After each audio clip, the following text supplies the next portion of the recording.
Texting. We are live back in the sack. Welcome back to IDD. For those of you in the know, I don't disagree. The redoubtable one is on assignment. He's actually out of town working. But we'll return for the weekend on Friday or Saturday night, whichever we do. It'll probably be a Saturday. But I'm highly questionable, Audrey Millett, your flying soul tonight on Wet My Whistle Wednesday. Welcome back to the mid-sack. It was a pretty good day here. It was spitting rain for the most part, then it cleared up a little bit at the end. The sun didn't pop up. It was in the 70s, not too bad. It's Wednesday. We've got over the hurdle, the hump day, so tomorrow's Thursday. But anyway, this is IDD again. For those of you who know, I don't disagree. Segment 1, all things world champion Boston Celtics are back and motivated. The NBA's been clamoring and trying to, they don't want dynasties. They want parity now. For whatever reason, although dynasties have always been historically good for the game. But in the last 6 years, there have been 6 different champions. The last team to repeat was the Golden State Warriors of that loaded super team of Steph and Kevin Durant and Klay Thompson and Draymond. So Boston comes in as a favorite, one of the favorites to get back to the finals.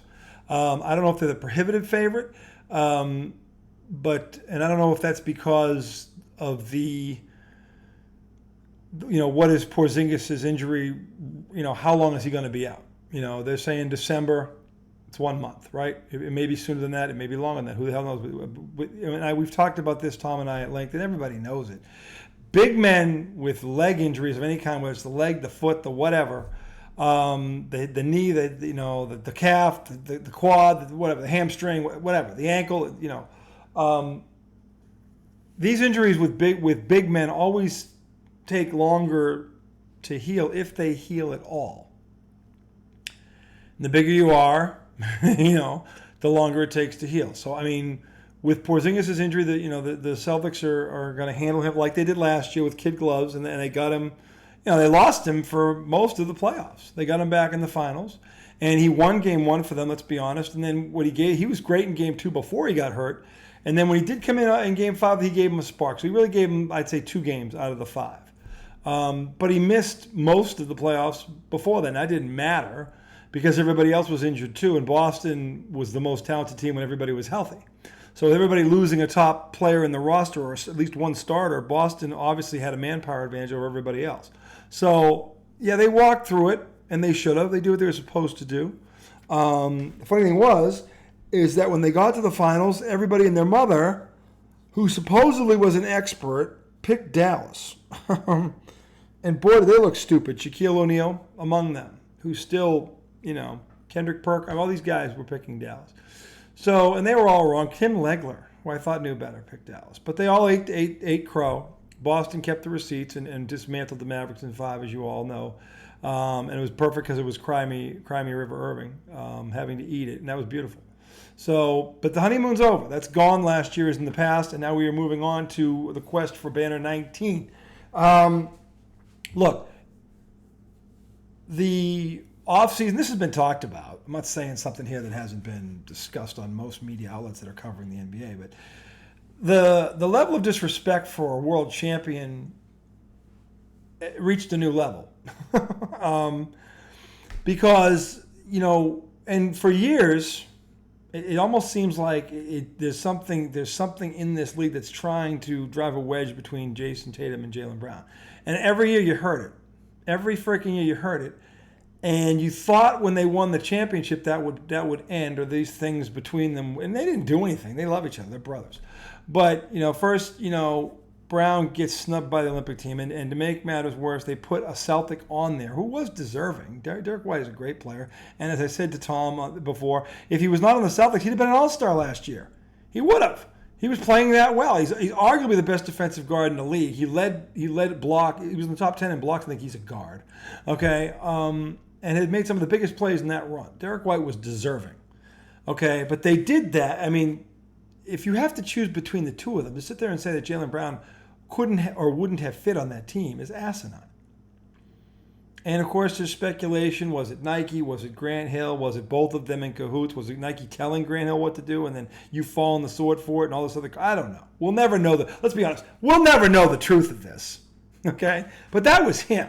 Now, Jaylen Brown, after he popped off, and he had a right to be pissed, he did the right thing, and he called Derek White, and he made sure he let him know, this isn't about you. You go win the damn thing. You're good enough. And he nipped that in the bud before it became a story. So kudos to Jaylen Brown for that. And he had a right to be pissed off, but he did the right thing at the end of the day, which he usually does. But then, it didn't end there. Remember? Remember the 2 DNPs from Jason Tatum? For no logical reason whatsoever. Okay? By Steve Kerr. And look, it didn't matter because that team was going to win the gold medal anyway. They were the best team. They had the most talent. But Jason Tatum has made All-NBA first team 3 years in a row, which means technically he's one of the top 5 players in the world. And he has been for 3 years. Okay? So how a guy, and he was the only guy on that roster, by the way, who was All-NBA first team. This is the other thing that doesn't make any sense. He can play 4 positions, okay? Literally, he can play 4 positions on offense and defense. And Steve Kerr lied to the American basketball fan base. Just lied, okay? Saying, well, it's a minutes thing. No. When your best player, and let me say this again for the slow people, I'm not talking about all time, I'm talking about right now as of last year. There was one guy on that team that made All-NBA first team. That was Jason Tatum, who, by the way, won the championship. That there makes him the best player on that roster. And it was a numbers game? No, it wasn't. It was a kiss LeBron's ass game is what it was. This was all about blowing up LeBron and Steph and KD. They wanted their Larry Magic. They wanted this generation's Bird, Magic, and Michael moment. That's what it was. They'll never admit it. That's what it was. Jason Tatum was on the previous gold medal team. Him and KD were the 2 best players on it. That was 4 years ago. Tatum has gotten better. KD has gotten older. And of course, KD was going to have his moments because he can still shoot. The rest of the world can't play defense, and he's coming off the bench when he could start, okay, for all these other teams. That's a joke, okay? So Steve Kerr, really, do the world a favor. Stop the lies. You're not fooling anyone. Anyone with a basketball brain knows that this was nothing to do with that. This was nothing more than a kiss-ass LeBron campaign to get these 2-3 together. We got our great 3, these 3. When I'll take Bird, Magic, and Michael at 28, and they'll kick the shit out of those 3. And yes, they would. They fucking would. And if you don't know, it's because you haven't seen them. Larry Bird would have Kevin Durant crying, going home to his mother, okay, what he do to him, okay? Don't get me started on what Jordan would do to LeBron. Okay, and Steph Curry could have a gun and he couldn't guard Magic. So stop it. Just stop it with the lies and the bullshit. Okay? Stop it. It's garbage. Okay? This is what the NBA wanted. Okay? It's what USA Basketball wanted. And Grant Hill, who I have a ton of respect for and I love, and I've said he's the best high school player I've ever seen. I love Grant Hill. But wow. Did you go down a few notches, Mr. Hill? Because you sat there and perpetrated the lie. And you can sit there and tell me, oh, my job is to put the best team together. You're going to sit there and tell me that when you know that those 2 guys are 2 of the 10 best players in the world and one of them shouldn't have been on the team?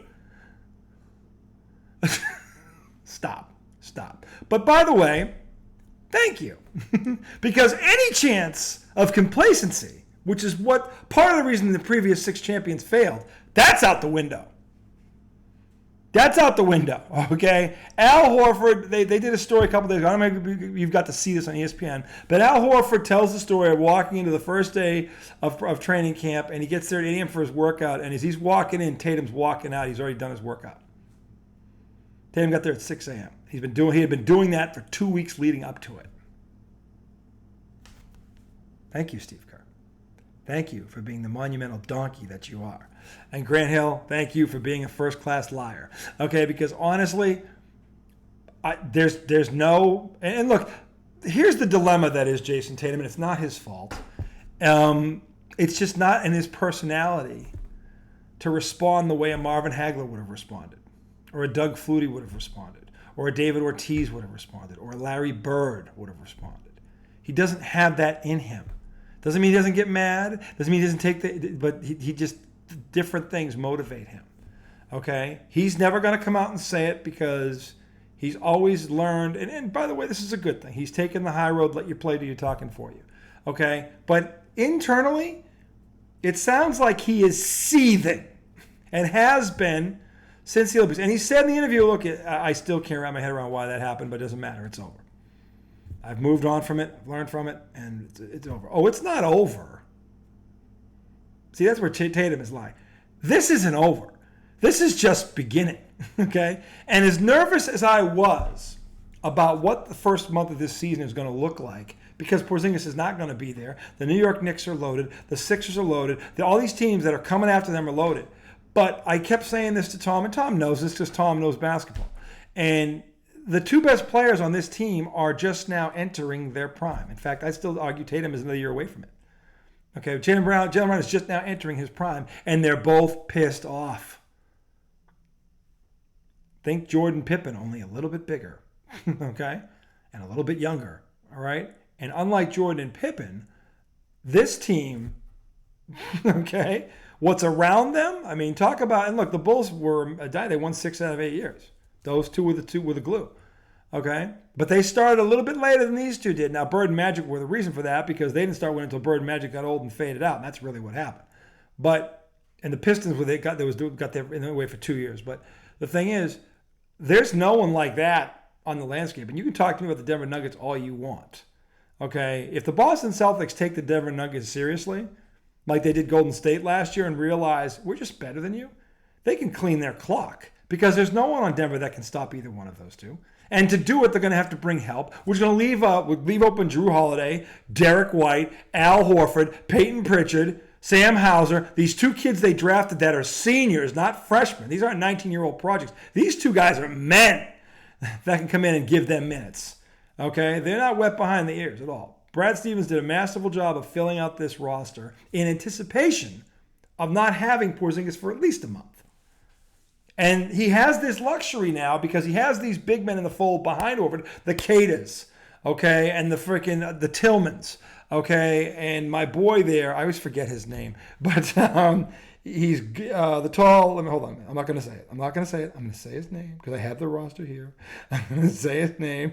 But they've got, when you look at the roster, the depth at that position they have, okay, Al Horford, Luke Cornett is the one I'm talking about. Luke Cornett, Neemias Queta, who's a defensive shot blocking machine who runs like a deer, okay, Tillman, okay, they've got, what's the kid they drafted from Gonzaga? Anton Watson, who's a power forward / he could play small ball. I mean, the kid they drafted out of Creighton, Shireman, who's a 6'6" shooting forward who can play 2 or 3. All these guys can play multiple positions. They play defense and they can all shoot. So they can spread the floor around their two superstars and whatever lineup they want to go with, and they can take one of them out and they can do what they did where they rotate. After the first 5 minutes, they rotate Tatum and Brown. And they'll play them again at the end of the half, start of the third quarter, and then they'll separate one of them again, and they'll keep them in this rotation. They've got enough pieces now to fully load whoever's on the floor and just play off them. And no other team in this league has that kind of depth and flexibility right now. They don't. They just don't. Okay? So I was worried about the first month. I was. But that was before the Olympics. I'm not worried at all right now. The only thing that I'm worried about now is one of those two getting hurt. Okay? But if they don't get hurt, they're going to be fine after a month. They might not have the best record in the first month. I ain't worried about that. They're a great road team. Defense travels. They're playing defense again, the way they did when Udoka was here. They played that kind of defense last year.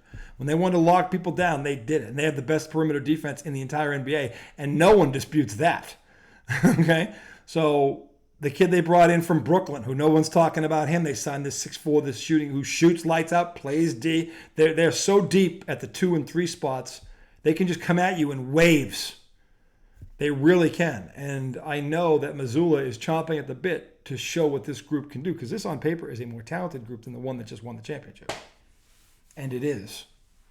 And where the previous 6 championships fell victim to complacency and the champagne in the eyes and come a little fat, out of shape because they were on the beach 2 or 3 weeks too long because they were still celebrating their title. This group doesn't appear to have done that. Jaylen Brown put on 10 pounds of muscle, apparently. Okay? As if he wasn't already jacked or a Greek statue, whatever you want to call it. But he looks even more physically imposing this year, and he's pissed off to boot. And Jaylen Brown has a way of holding grudges, which is one of the things I love about him. Okay? So how Tatum addresses this in front of a camera, I don't care. Okay? As I would have thought anyone that follows basketball will know, Jason Tatum, you see what he does, not what he says. in the closeout game, and he didn't shoot well. 31 points, 11 assists, 8 rebounds. That was historic what he did, and he went under the radar, and it shouldn't have because Jaylen Brown got all the awards. Jason Tatum is the one who led the team in scoring, rebounding, and assists throughout the entire playoffs, not Jaylen Brown. And Jason Tatum is still getting criticized. I'm telling you right here and now, don't be shocked if Jason Tatum wins league MVP this year. Don't be shocked, because the one thing that's holding him back that he's been working on is his consistency in his mid and three-point shot. And from what I'm being told, on top of his conditioning, that's what he's been focusing on. Mid-range, okay, and three-point shooting to get better, to get elite, okay? And if he does that at 6'9", 6'10", whatever he is right now and 26 years old, the world is in trouble. The basketball world, anyway, is in a lot of trouble. Because I think he is mad. Because he did say this. He did acknowledge it in the press conference. He didn't dismiss it. But he tried to say, oh, I've moved on from that. Al Horford tells a very different story. Okay? And Al Horford, who loves these two kids because they helped him finally get the one thing he couldn't get in his whole career, was that ring. Okay? Said the entire team, not him, the entire roster is pissed off about the way those two got treated in the offseason. And that would include Holiday and White. The whole team, which means there will be no complacency from this champion. None. Okay? This is a fan's wet dream. Okay? There will be no complacency. And I'm telling you right now, Kristaps Porzingis is a part of this, and he knows it, and he can sense it, and he's trying to get back as fast as he can because he wants to be a part of it. Brad Stevens is smart. He will ease him along. He will hold him back because he knows what everybody knows. We need you in June, okay, to complete this repeat. And by the way, the last Celtics team to repeat had a guy named Russell on it.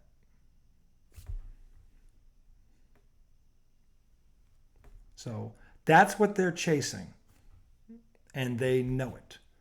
Okay, I cannot wait for this season to start. And as much as we're in the thrust of football season, which we will talk about in segment 2, I had to give segment 1 to the return of the world champion Boston Celtics and to readdress the summer and what it did to motivate this defending champion. Because make no mistake, this is a defending champion, and while they will sit there and say, we're not defending it, we're going after it again, there's no offense like a good defense. Okay? And there's no defense like a pissed off one. Okay? So we will see. They actually play their first exhibition game a week from tomorrow against the Denver Nuggets, which will be very interesting. I don't know if it'll be televised, but we'll get our first look at the Celtics, the world champion Celtics again.